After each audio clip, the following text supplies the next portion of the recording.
Well, all right, everybody.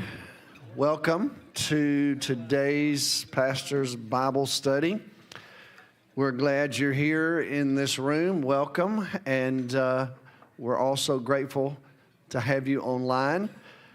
I will say that today, if you're online, you are missing out, because we are having a Thanksgiving feast in here, aren't we? And thank you, Tasha and kitchen staff, for taking care of us today. A little early Thanksgiving. And so as Luke said a moment ago, we're going to end 1 Corinthians today. We'll take a break for the holidays and we reconvene. We're going to meet January 1, right? Jen, we're meeting on New Year's Day. What is it? January 1, sorry, January 11th. That's when we start back. I couldn't remember. Let's do that instead, all right? And when we come back together in January, we're going to study the book of Genesis. That's where we'll start. And so we'll spend a little bit of time in that very first book in our Bible. So I'm looking forward to sharing that time with you.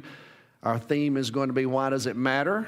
And we're going to begin a whole conversation on apologetics in 2023, and that'll carry over to what we do in here at our Bible study time, okay? So I'm looking forward to that with you. So today, let's bring 1 Corinthians to a conclusion. So page 16, let's go all the way to the end of the book.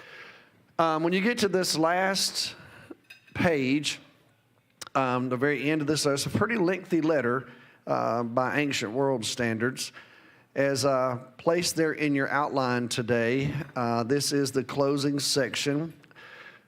And Paul doesn't necessarily go back and just summarize everything that he's talked about. You know, sometimes that's the temptation, you think, when you look at the end of a letter like this. Maybe that's what he does, but that's not really what Paul does. He still has a couple more things to share that he wants to make sure these folks in Corinth hear from him. And then he's actually going to handwrite the ending of this letter, which is a kind of the personal touch, if you will. So if you'll look at verse 21 of chapter 16, that's where Paul says that. I, Paul, am writing this greeting in my own hand. So he has what scholars typically refer to as an amanuensis, a secretary, who has recorded his thoughts for him and placed them in writing. And you get to the end, and then it's his handwriting, which always is kind of a cool thing. You know, years ago when I was in seminary, I was taking a class from my major professor was Dr. William Estep. And my PhD is in the history of Christianity, and I originally thought I was going to do Reformation studies. So I was in a Reformation class with Dr. Estep. And he was a brilliant person in general. He was fluent in several languages. And he was an expert in the Anabaptist world, if you know anything about Anabaptists. And so there were, anytime a trove of documents or letters was uncovered in those days that had anything to do with Anabaptists, they would call Dr. Estep in, and he would take them and translate them and publish them. And so he had a little book of letters that he had published, and one of them was anonymous. And so, and it's written in German. And so he had us as PhD students, everybody had to pick one of the letters and translate it and then give a case for who we thought wrote it and why and all that. So this particular letter was my assignment. And Conrad Grebel is one of the most famous Anabaptists who ever lived. So I made this huge case. I had an hour-long presentation. I translated the letter, explained why I thought it was Conrad Grebel, and did a really, I thought, pretty good job. And so got to the end of my presentation, and Dr. Estep said, well, Mr. Wiles, I said, very good. You've made a really good argument. And this letter was in his book, you know, anonymous. And he said, well, first of all, Conrad Grebel did not write this letter. But I appreciate your research and your hour-long presentation. Written it, and I'd known that, then I would have put his name on it. It wouldn't have been anonymous. And I was like, okay, got it. But then he said this, and he said, but the real reason I know it's not Conrad Grebel's letter is because it's not his handwriting. He said, I've read too many of Conrad Grebel's letters, and I know his handwriting, and that's not what this is. He said, but your translation from German was pretty good. So anyway, I felt good about myself. But I thought about that. Think about these Corinthian Christians. getting a letter from Paul, and then you get to the very end, and he wants to make sure they know it's from him. And the best way that he knows to do that is to handwrite the end of the letter. So if anybody has ever gotten any correspondence from Paul, if they have read anything that Paul has given to them, this will be the certainty for them. I'm putting my mark on this. And so it's a very personal touch for the end of this letter. And so how does Paul close it? Well, I've given you an outline. Here's what he does. He shares a word about this offering that's very important to him. Then he shares a few words about his travel plans. He offers some gratitude and greetings. And then he gives us kind of his final sermon, if you will. So let's just walk through it today. First of all, look at the first 4 verses. This is the Judean offering. So he says in verse 1, now about the collection for the Lord's people, do what I told the Galatian churches to do. On the first day of every week, each one of you should set aside a sum of money in keeping with your income, saving it up so that when I come, no collections will have to be made. Then when I arrive, I'll give letters of introduction to the men you approve and send them with your gift to Jerusalem. If it seems advisable for me to go also, they will accompany me. So Paul, we know from other letters that Paul has written that Paul had a burden for the church at Jerusalem. And there had been evidently a famine in Jerusalem. And so there were some challenges for these Jerusalem Christians to have their physical needs met. Also, another thing that most scholars believe is that the mother church in Jerusalem was almost exclusively Jewish in its ethnicity. So all the converts who were part of the church in Jerusalem were Jews converted now as Christians. And whenever that occurred, they lost their Jewish connections. And we know that the Jews took care of one another financially. They took care of one another when it came to food. You remember when the church was brand new, the earliest controversy had to do with how they fed the widows. You remember that? What about the food distribution? Well, the Jews had a food distribution for the poor, and that was just a common practice. Well, now that these folks had left Judaism and converted to Christianity, evidently they had been cut off from that kind of care for them. So they had no one to provide for them if they didn't have family. So the idea was, well, we will ask these Gentile Christians to give a special offering and take care of the Jewish Christians back in Jerusalem. So there's a lot there to think about and unpack with regards to the church becoming one and overcoming the barriers that existed in their culture between Jews and Gentiles, for the Jewish Christians to see that the Gentile Christians really loved them and cared about them, that they cared about the mother church, that they were going to provide financially for them. So we have evidence throughout Paul's writings where he is going to collect this offering. So as he does it, though, there are some principles that I think are revealed. Now, one thing I'll point out to you, I want you to notice in verse 2, Paul says on the first day of every week. So most every New Testament scholar believes that very early on in the church, the Christians moved their worship from the Sabbath to the first day of the week. Now, that wouldn't have been a difficult transition at all for the Gentile Christians, because the Jewish Sabbath had no meaning for the Gentile Christians. The Jewish Sabbath was something celebrated by the Jews. Starts at sundown on Friday night till sundown on Saturday night. And the early Christians, however, began to gather for worship on Sunday. And the reason for that was, obviously, it was out of respect and to honor the resurrection of Jesus from the dead, which took place on the first day of the week. We have some evidence of that even in the New Testament. If you go back and look at Acts 20, verse 7, Paul mentions that they were gathering, or Luke mentions they were gathering on the first day of the week for a time of breaking of bread. In other words, probably sharing a meal together and ultimately celebrating the Lord's Supper together, perhaps. But the point is, first day of the week was the day of worship for the early Christians, and it's been that way ever since. So as Paul, though, shares this plan for the offering, I want you to notice just 3 principles that I think apply, because this is a special offering. This wasn't for what you and I might normally think of as our tithe, to take care of the church itself, where we feel like we're obeying God when we give regularly. This is a special offering, but I think you still learn some things from it. First of all, when it comes to giving and developing a spirit of generosity, because that's really, to me, what God is after in our relationship with him. He wants us to be generous people. There are arguments that Christian theologians have about tithing. Some Christian theologians say tithing was something that was required in the Old Testament, where a tenth of your income is given for the Lord's work. And when you get to the New Testament, that tithe, that 10%, is still applicable, okay? Now, I'll be honest with y'all, that's how I was reared. I don't know how y'all were reared, but my dad, that's what my daddy believed. Daddy believed that a tithe meant that you gave 10% of what you made. I started working when I was 11. I started a little loan business. I didn't have to do much financial investment in my first business because Daddy let me use our family lawnmower. But I did have to buy my own gas. But you know, for $1.50 per yard, I did pretty good, you know, because gas was only like 30 cents a gallon in those days. So, and I mowed fast. So, you know, it was all good. In our neighborhood, most of the yards were flat, and that was before they invented weed eaters. So nobody had expectations that you know what I mean, that your sidewalk would be manicured. It was just get the yard mowed. So, however, my daddy knew that I was charging $1.50 a yard. So on Saturday night, Daddy would come in my room and he'd say, well, how much money have you made this week? And, you know, it wasn't like I didn't have a whole accounting procedure, QuickBooks and all that set up. I just put my money in a drawer. So I learned pretty quickly with my daddy to not leave money in there left over from the week prior.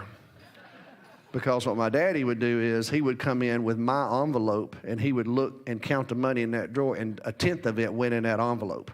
So I learned real quick.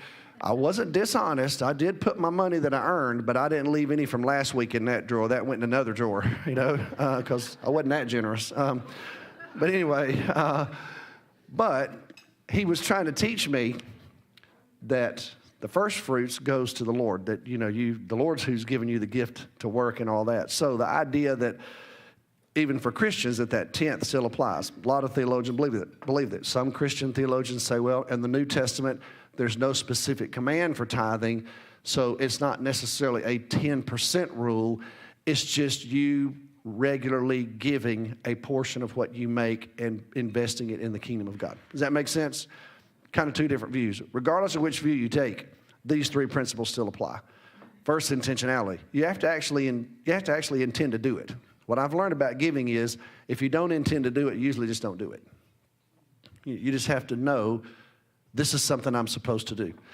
And it's an acknowledgement that God has given us everything we have, first of all. I mean, that's really where it all starts, because really nothing is mine, right? Nothing. All of it comes from God. Years ago, I'm pretty sure my son's not watching this, and so when he was in college at Texas Tech, that freshman year was an interesting year, you know, and so I actually went out there one day to Lubbock, and I got him and two of his roommates, and I put them in the car, and I drove them to the campus. I said, come on, I want to show y'all something, and they were like, what are you doing? I said, well, just follow me. So I took them in one of the buildings, and I said, you know, in these buildings, they have professors that are teaching classes, and what you can do is you can go in here, you know, and go to these classes. That'd be a suggestion, but nevertheless, so to firm up the message, what I decided was, I said, well, I'm just going to keep the truck here in Arlington. And he looked at me and he said, well, Dad, you can't take my truck. I said, you are exactly right. I didn't even know you had a truck. You talking about that truck? See, that's my truck. And so I'm not taking your truck. I'm just holding on to my truck for a little while. So we had to learn all good gifts come from the Father. Isn't that true? Is that not how it works? So my point being, and the good news is he rallied and recovered it. It only lasted one semester. So good job, Josiah. I'm proud of you, son. And anyway, but that freshman year made that senior year really interesting. But nevertheless, point is, everything I have comes from the Lord. True? It's not like when I say I'm earning my own money, y'all know what I mean by that. Or that you know what you mean by it. What you really mean is God is giving you the wisdom, the ability, the ingenuity to work, earn a living. It's really all His. So we intentionally choose to give some back. I want you to notice Paul said we'll do it every week. just with some regularity, okay? Well, the good news about that was if you'll do regular giving, you end up being able to give more than if you just try to give it all at one time, generally. Most of us just aren't that disciplined to save it up all for one time. You have to have some regularity, and I think that idea of doing this every week is important. But then also Paul says, give as your income allows. Or so, proportionate giving. You give as you're blessed. And that way we share the burden. Wasn't it Jesus who said, to whom much is given, much is required, you know?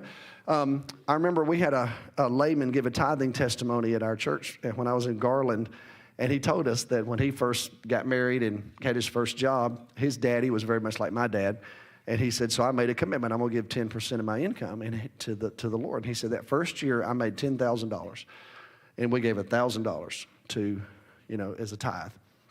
He said, my business that I now run has expanded. It's incredible.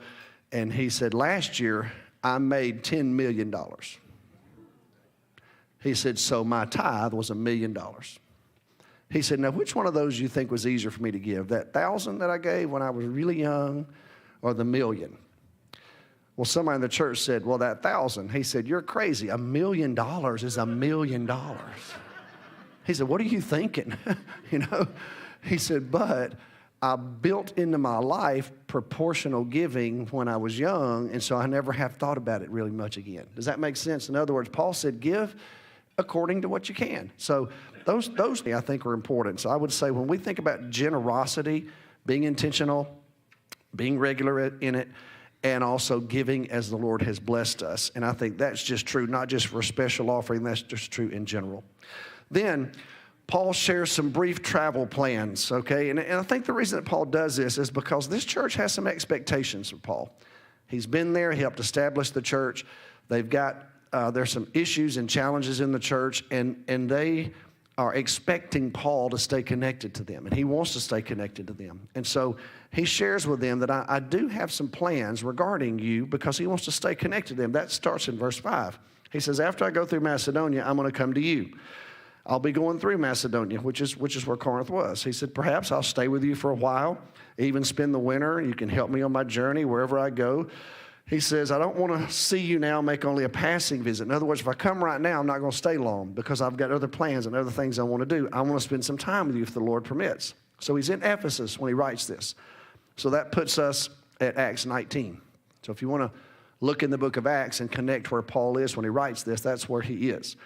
He says, so I'm going to stay there until the summertime, which, back in those days when you're traveling, it wasn't like our day. We can just travel whenever we want to. You had to travel according to the weather in those days. You had to pick your season, particularly if there was going to be, if you were going to have to sail anywhere, or if you knew what the roads were like and you knew what the weather was going to be like. So he says, so I'm going to stay here until Pentecost. Not necessarily, the word Pentecost didn't just mean the day of Pentecost. It's kind of like the way you and I refer to like Christmas.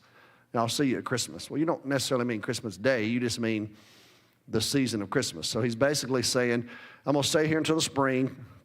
Once that's over, then I'm going to come your way. He says, and the reason I'm staying here, I love how he puts this, 2 reasons. He says, everything is great here and everything is awful here. So I've got to stay here. He says, I've got all these open doors, and I got a whole lot of enemies. So I need to stay right here for a while. I love that perspective from Paul, that on the one hand, he's seeing incredible victory. On the other hand, he's seeing real challenge. And so instead of saying, I'm leaving because of the challenge, he says, I'm staying here because I see what God's doing, but I also know there's a lot of work to be done here. So Paul says, I am going to come and see you. It's just going to be a little while. Now, there's a couple of people that Paul knows are important to this church. One of them's Timothy, one of them's Apollos. And so he says, when Timothy comes, just make sure that you take care of him. He should not be afraid to come see you. Okay? He should be well received by you. He's doing exactly what I'm doing. So we're not really sure what the warning was when Paul says, don't treat him with contempt. Be thoughtful when Timothy comes. So in other words, I think what Paul is trying to say is, if you have a disagreement with me right now, wait till I get there. Don't take that out on Timothy. Let Timothy come and just do the work of the Lord and not worry about any kind of challenging issue that you really need to take up with me. And so he says, let him come, send him on his way when it comes time to leave. Now, Apollos is a little different, and it's interesting. If you look at verse 12, Paul says, now about. Now, that's the little phrase, now concerning, that lets you know this is in a letter to him, and he's answering it. So, evidently, the letter that he's received, they asked him about Apollos. Now, you remember in chapter 1, there were people who were saying that Apollos was the person that they were loyal to. You remember, some of us are of Paul, some of us are of Apollos. So Apollos was a pretty prominent person in the church at Corinth. We don't know everything about it, but we know there were a lot of people connected to him. So he says, I urged him to go with the brothers. He says, however, he was unwilling to come to you. Okay? And he'll go whenever the time allows him to. So you can only imagine that scholars have spent a whole lot of time writing about what in the world was going on. Why wouldn't Apollos come? Was Apollos worried that he wasn't going to be received well like Timothy? So he said, I'm just not going. Was there something else going on in Apollos' life? Was there some other ministry that Apollos was connected to?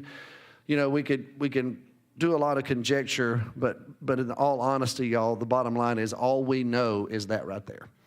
Paul said, I've asked Apollos to come. He's not willing to come. You may see him later. And that pretty much is it. So we don't really know what else was going on there. Then Paul gets to a point where he wants to at least express a word of thanks to people who've helped him. So if you'll notice, when you get to verse 13, let's skip verse 13. We'll come back to it. Let's look at verse 15. He says, you know that the household of Stephanas were the first converts in Achaia. They've devoted themselves to the service of the Lord's people. I urge you, brothers and sisters, to submit to such people, to everyone who joins in the work and labors in it. And then he mentions Stephanas, Fortunatus, and Achaicus. He said, when they arrived, they brought to me what I needed. We really don't think that's a physical offering. We think that's just spiritual encouragement. And so he says, I'm so grateful for these people that have visited with me. I'm blessed by them. You're blessed by them. He says, verse 18, you ought to recognize these kind of people in the church. These are the kind of people that are blessed in the church. They evidently went to see Paul in Ephesus, probably took the letter that Paul's responding to, and now they've come back and they've got the letter that Paul has written. So they're bringing this letter back to the church at Corinth. And he just said, you know, these folks have been great to me. I'm so grateful for them. And it gives you a little insight into kind of what's happening behind the scenes in the early church. Because as the church leaves Jerusalem and it makes its way northward and goes into Antioch, then it starts making its way westward, and it goes into Asia Minor and scatters across the province of Asia and all the way into Macedonia, into Achaia, and all the way to Rome. Well, what's happening is there are beachhead communities, and in those beachhead communities, churches are being established. And those churches are beginning to grow and provide ministry for their communities. But they have lots of questions because Christianity is brand new. And the further west you get, the more Gentile the church gets. So does that make sense? In other words, you start over here in the east, it's pretty much Jewish in its orientation. You remember when in Acts 11, when they get to Antioch, the Bible says they shared the gospel with Jews and Jews and Greeks alike. Remember that? So now all of a sudden, we got Jews and Gentiles both hearing the message of the gospel. Well, the further away from Jerusalem you get, the more Gentile the population is. And so the early church is now becoming predominantly Gentile. All of the apostles are Jewish. Okay? So you've got the Jewish apostles, who are the original evangelists, taking the gospel now to a predominantly Gentile world. So there are lots of questions about how all this is supposed to work and what do Christians really believe. And so very early on, when you start reading between the lines in some of these letters like Paul's and other ancient documents, what you start discovering is that a whole network of conversation begins to emerge. In other words, these Christians weren't just in isolation from one another. They were beginning to hear, oh, there's a church in Corinth. Wow, there's also a church in Ephesus. Well, there's a church in Philippi. Well, there's a church in Thessalonica. Well, how is that happening? Well, it's happening through various means. One of them would have been just the evangelists themselves. The fact that you had itinerant evangelists, people like Simon Peter, all of the apostles, the Apostle Paul, Barnabas. So you've got these early missionary evangelists, and they're traveling from place to place. Then we have this series of letters. We have some of those letters in the New Testament. We have some letters that have been lost. Paul mentions 2 letters in the Corinthian correspondence that we no longer have. We have discovered letters. For example, we have letters from Clement, who is the pastor of the church in Rome, and his letters date to the late AD 90s. So we're about 40 years removed from this letter. So think about that. Just in the span of about 40 years, we've got letters from pastors in some of these churches, and they're writing to other churches. And so we have letters from Clement writing to the church at Corinth that we have unearthed and been able to analyze. And sometimes in those letters, people are named. So there's knowledge, in other words, of some of the leadership in various churches across the ancient world as Christianity begins to spread. So it's obviously, as you might imagine, correspondence and travel was quite challenging in those first couple hundred years. But just so you know, it was happening. These people were beginning to know each other and understand who was where, and learning particularly about some of the leaders who were in place in these most strategic communities. So, Paul is mentioning some of these very leaders in the church there in Corinth. Well, he's in Ephesus. So think about that. These leaders from Corinth are in Ephesus. Well, guess what they're doing? They're fellowshipping. They're sharing community with the Christians in Ephesus. So they're all getting to know each other. Well, now they go back to Corinth. Well, now the people in Ephesus have a direct connection with the church in Corinth. And that's just going to continue all the way to Rome. So when you get to Rome, when Paul finally writes the Romans, he's never even been there. He's never even made it to Rome. But if you'll read Romans 15 and 16, Paul starts greeting all these people by name because he knows some of the connections with the church at Rome. So the early church is already beginning to develop a network of fellowship and community and shared labor, if you will. And so Paul is expressing his gratitude for these fellow laborers and how they've invested themselves in ministry and how valuable they are to him, okay? And that's just only going to continue throughout the rest of the growth of the church across the empire. Then you'll notice what Paul does. He shares greetings from fellow believers that are there in Ephesus. And there are some connections there. If you look at verse 19, he says, the churches in the province of Asia, they're sending you greetings. Aquila and Priscilla. Paul met Aquila and Priscilla in Corinth. And so the Corinthians know who they are. He says, they greet you warmly in the Lord, the church that meets in their house. All the brothers and sisters here send greetings. And he says, greet each other with a holy kiss. In other words, Paul's saying, when you're coming together as a community of faith, come together affectionately and warmly and bless each other when you come together. Now, Priscilla and Aquila, we don't know a whole lot about them. Those are 2 Latin names, so that's a little bit interesting because in the early church, like I said, you had many Jews and then you had Gentiles, but you had some who had come into the family with Latin names. Fortunatus is a Latin name. That's the most common name for a slave that's been set free. I wonder why. Fortunatus. I wonder why a slave would take that name on. Good fortune. And so that was a very common name for a former slave. Well, it turns out Priscilla and Aquila are 2 very common names for freed slaves when they took a Latin name. So it's possible that Priscilla and Aquila had even experienced some form of slavery. We're not really sure about that, but they've taken on these Latin names. Well, they appear in Acts 18, obviously when Paul gets to Corinth. But we find them several times, eventually find them, actually we even find them in the letter to Romans, in Romans 16. But these fellow believers are connecting and growing and blessing one another, as I mentioned. And these evangelists are traveling. And so you've got really strong laborers in each of the churches, and then you've got all these connections that they're developing. And then Paul finishes the letter with just a final sermonette. Y'all know what a sermonette is, right? That's what you used to do on Sunday nights. You know, we used to say you come to church on Sunday morning for a good sermon, and you have a sermonette on Sunday night. That's what my seminary professors used to tell us that. You don't have to be all that good on Sunday night. Just don't be long on Sunday night. That's what I was taught. But 1 Corinthians 16, verse 13, here's kind of the sermonette. Paul says, be on your guard, stand firm in the faith, be courageous, be strong, do everything in love.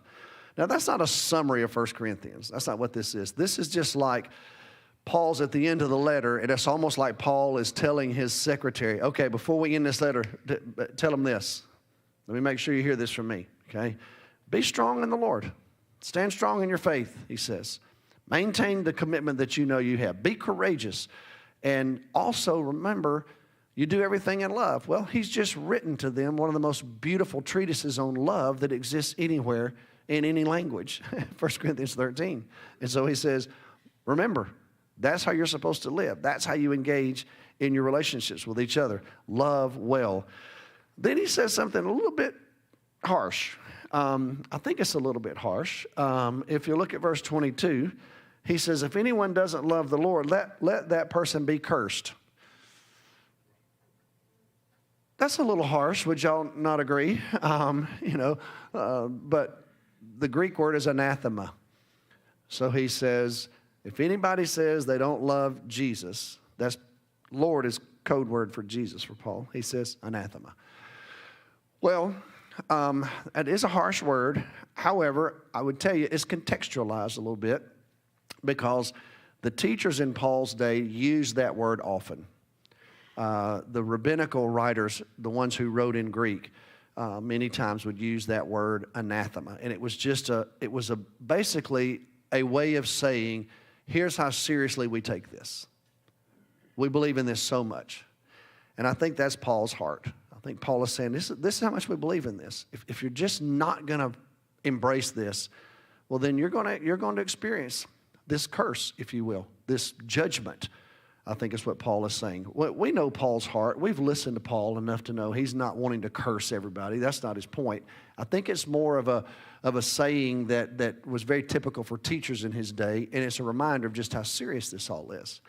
And then Paul shares this little two Aramaic word phrase, Maranatha, he says. And so Maranatha is how we usually say it, but it's two words in Aramaic. And what does that word mean? That word means the Lord comes. May the Lord come, or the Lord is coming. It's almost like an expression of a desire. And so that little two-word phrase kind of has collapsed into one word, and the Christians started saying that word to one another. Maranatha, in other words, may the Lord come. That's a reminder that these early Christians, they lived in the reality that the age to come has already started. And they were longing for it to be fulfilled. Now, one of the challenges we face in the Western church today is we've gotten so affluent, we're okay with waiting a little while before the Lord comes. Sometime, I can't remember when it was made, somewhere in the 70s or 80s, there was a movie called Heaven Can Wait. I don't know if y'all remember it or not. And this football player ends up going to heaven before he gets to play in the Super Bowl, and he's really sad. In other words, from our perspective, the Super Bowl is better than heaven. Well, that shows you how much we know, right? I mean, these folks had a very different view of this world. They saw this world as present evil age. And they were longing for the day of redemption when Jesus was going to set it all right. And so they would sometimes end their greetings with one another with Maranatha, may the Lord come. And so it's a word of hope from Paul. And then instead of, a lot of times in Greek, you would end a letter with just the Greek word for goodbye. Paul rarely ever does it. In fact, I don't think he ever does it. He usually says either grace and peace or grace and love. And that's what he does here in this text. He ends with grace and love. May the grace of the Lord Jesus be with you, and my love to all of you in Jesus. So Paul ends this letter with a little sermon. Be strong, stay courageous. If those that reject the Lord, just know judgment is coming. May the Lord come. Now for you, from me, grace and love. And it's basically Paul's way of saying, I will see you soon. That's my hope and my plan. And the encouragement from him is that these folks will continue to live in grace, and they'll experience the depth and the growth that only God's love can provide for them in Jesus. So this is a long letter, y'all. Think about all that we've talked about. My goodness, we've talked about idolatry. We've talked about food being sacrificed to idols. We've talked about immorality. We've talked about marriage. We've talked about spiritual gifts. We've talked about worship. We've talked about the Lord's Supper. We've talked about women in ministry. We've talked about public worship. We've talked about prophecy. We've talked about angels. We've talked about love. We've talked about speaking in tongues. So we've talked about the resurrection of Jesus. We've talked about the resurrection of the dead. We've talked about heaven. I mean, this is a comprehensive letter that is so full of so much insight and rich theology and Christology. And now we come to the end, and Paul says, just stay firm in it all and keep the faith. Bless the brothers and sisters that are working among you. Know that there are others around the world across the connections that we have in other churches who love you. Let's remember we need to do right by those who are suffering. So we're going to take up an offering for the poor in Jerusalem, and I'll see you soon. So really beautiful message from Paul, and I hope what's happened to us over these last few months together, we've exercised some interpretive skills. We've had to climb back into the first century and then somehow make our way all the way back to the 21st century, which sometimes can be really challenging. So, all right, I'm going to stop right there. So those of you that are online, thank you for joining us today. Blessings, and we'll see you next year, okay?